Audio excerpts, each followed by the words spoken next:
Vamos a ver la preparación del patarasca. Uy, uy, uy, ahí está también los juanes. Algo esencial es el toquecito del culantro natural, sin condimentos. Está el toquecito del limón.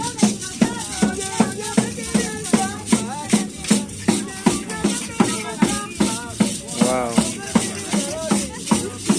qué delicioso. Está, necesita algo más para poder sujetarlo ahí, para que vaya quedando todo bien. Ay, ay, ay, ay.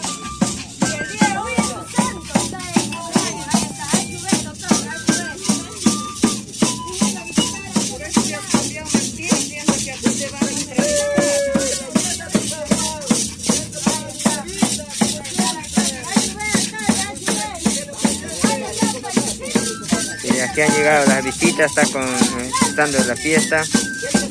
Nosotros ahí concentrados sobre poder ver la preparación del patarasca.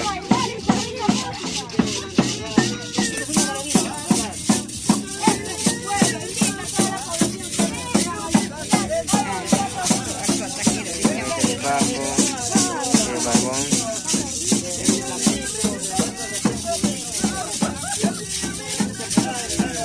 Y ahí es el procedimiento de la preparación del patarasca.